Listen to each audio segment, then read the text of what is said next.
Good morning, good afternoon, and good evening, YouTubers. It is I, your host, Brooding Gamer. Some even call me the Dinosaur Man. And I'm here with another dinosaur review.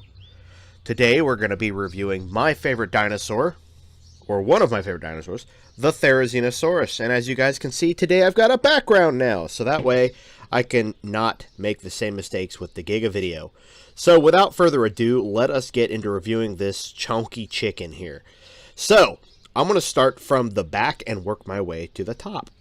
So we have this really cool feathered tail. Now this dinosaur is of course very, how would you put it, controversial, or controversial if you want to be super special, on the whole feather concept. I've seen so many people complain about, you know, as of recording this today, Jurassic World Dominion is getting an expansion pass, or expansion pack for Jurassic World Evolution 2, which is really cool, and it has, of course, my favorite dinosaur in it, the Therizinosaurus. So now I have all three of my favorite dinosaurs in Jurassic World Evolution 2, Carnotaurus, Parasaurolophus, and Therizinosaurus. So, excuse me, that was disgusting. We are going to start from the tail here, and one thing I wanted to note in my Giga video, I had scuffs all over my figure. And it appears here that this one is of the same situation. I've noticed it as I purchased it a while back. You guys saw me unbox this back when I was living at the apartment. So we have this kind of a turkey-ish style feathering going up and down the tail. To me, it reminds me of a turkey. It may remind somebody else of a hawk. I'm not entirely sure. I do apologize. There's a plane if you guys can hear that. Going up the tail here, there's no like special, there's actually, I don't know if you guys can see it in this lighting, but it does have like an odd, slightly greenish color, and the feathers only go right here. They don't continue down, because right in this area you then instantly go into scale or skin. Oh my gosh, I'm so sorry guys, this is disgusting, and I bet it sounds really good on camera too. Going under the stomach here, don't know why I went British for 5 seconds. You get these like little specks here, little spots, and I don't know, they're kind of just random to me, but at the same time I do like them. You can get in the sculpt here, you do have a little bit of rib cage going on, and you also have more of that, it kind of reminds me of a Native American headdress, or the Americanized Native American headdress, because they did not wear those. That's why I have gone to name this guy Chief. If he had like a crest or something of feathers, I would have totally named him like something. I don't know, but I've named him Chief just because he, like, all these big feathers. I love him. All these are about the same design, if not extremely close to the ones on the tail feathers. And underneath the tail, you do get some design as well, which is just that naked tail underneath, which is, I still like that. I really do like this figure. I think this is one of Papo's best figures. Same goes on the other side. If we work our way down the legs, we get this like very pretty brown color that works down into about right where the haunches are going to be, or the stifle. The stifle's up here. My apologies. Working all the way down here, right here would be your haunch. You get this really cool scaling effect on the feet, and really huge dew claws. These guys have massive dew claws. Underneath, of course, you get very detailed, and then you get your little Papo logo right there, or not really their logo, but their signature information. The information, Papo-wise, is right down here on the bottom of the tail. This is something I really like with Papo, is they always have their figures in a special pose. You get the Therizinosaurus in this like, it's in mid-walk, or it's like in the process of defending itself. I like to have this guy with my Giga. I actually have my Giga right here next to me. This is how I usually have them set up, because it looks like these two would be duking it out. And I think that, or they're about to have like a old style wrestling match, because both have their arms out, both are at the ready. It's funny, I will admit. But we're not here to look at Giga, we've already looked at him. I want to work my way up into part of my favorite of this figure, and that would be these gorgeous claws here. Now, I'm not sure what's going on with this paint job, if they did this to make it look like it was dirty, but you do have some of these weird paint splotches going down here. I don't know if it's been digging in the mud or what, but it's got, its claws are painted black but have brown all over them, and it looks like they just scuffed up, but at the same time it looks like it was intentional, because it seems too intentional. I don't even think I was on camera for that part. It seems oddly intentional to have the claws like this. But going into what I was referring to with the scuff marks, I don't know if it's just because these paint jobs are very... but like here on this particular claw, if I can get it to focus on that claw. Focus on the claw. There we go. You get this big scuff mark. And this came in, or when I opened the box, it came out like this. Same right there. As if maybe this was sitting on a shelf and some kid took it off the shelf while he was in the store and was like, "Mom, look," and is like fighting with it. I'm not sure. I mean, these definitely don't get played with in my household. They get bought, they get put up on a shelf. Now, if I would have bought these when I was much younger, yeah, by far this guy would not look at all in this kind of condition. He'd be all scuffed up. But it is what it is. I do want to, as you can see here, the mouth does have a, if I can get it back open, I have no fingernails. Come on, you can do this. There we go. It does have articulation, much like most of the Papo larger dinosaurs. I like to keep it open, though.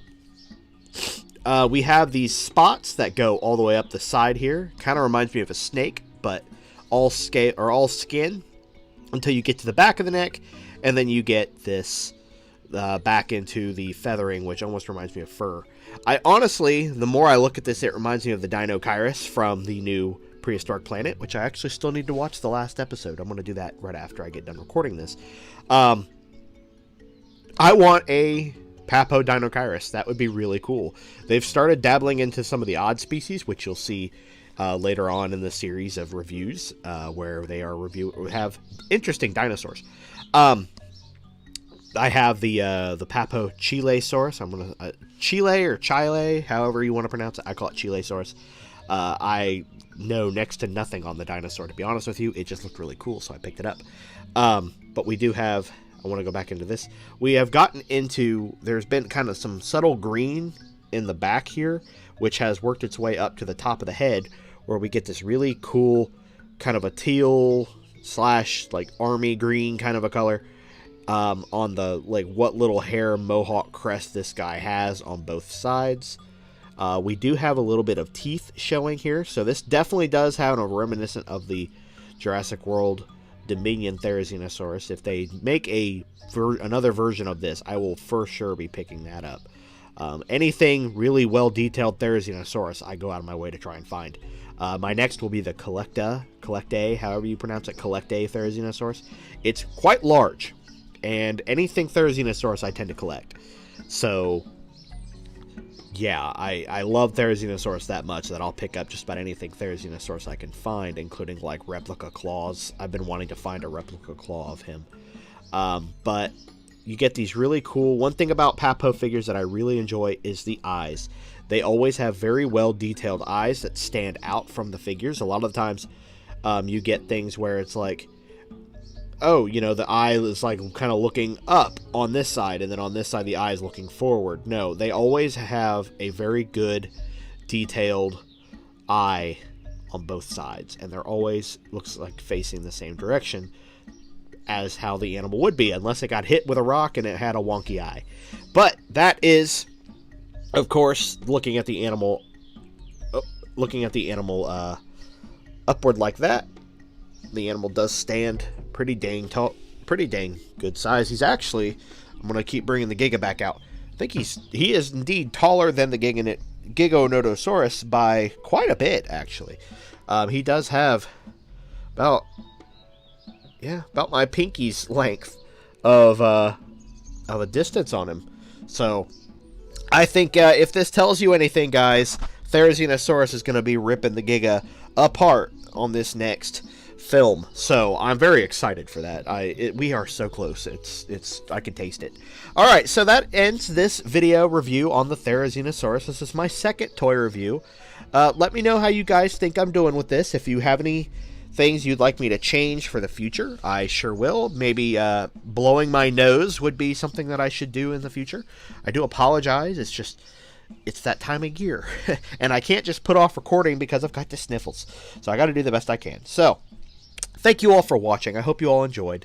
I hope I have convinced you to buy the Therizinosaurus for Papo. If you guys have decided, please, by all means, let me know. I would love to know that this has caused you to want to go pick one up. I know I'm kind of late to the party on reviewing a lot of these dinosaurs. They've been out for a while, but I've just now been able to get my hands on them, and I have not seen very many reviews on them, apart from Andy's Dinosaur Review and Collect Jurassic. So, yeah, I kind of wanted to just go ahead and get my own review series out there, and I'm just very happy with them, and I want them to be seen by everybody. I want you guys to see them. And I want to make a comment or make a announcement that in the near future, I have picked up some Kenner Jurassic Park merchandise that I am extremely excited to show you guys. One of them is going to officially be my favorite part of my collection entirely. It will be the magnum opus of my collection. I'm kicking myself for ordering these because they were so expensive. I will admit I did not pay a small amount for either of these figures. One of them I've paid, well, I'm not going to give you guys that amount, but all I'll say is it's probably one of the most rare Kenner figures out there, and it's not all complete. If I could find a complete version of that Kenner figure that I've got coming in the mail, by all means, I would try to pick it up, but it definitely would not have been what I paid for it. It would have been like triple that. And I have seen it triple the price for a full one. I've even found one in box that ran over $2,000, and I'm not paying that for an in-box dinosaur figure. So, there's your hint. It's a Kenner dinosaur. So, thank you guys for watching. I'm going to end this video here. I hope you all enjoyed this review. If you guys did, leave a like and a comment below of what your favorite Papo dinosaur is, and if there's any you would like me to review in the future. And if I can get my hands on it, I sure will do my best to do that and review it here for you folks. So, thank you all for watching. I will see you all in the next video. This is Brooding Gamer, signing out.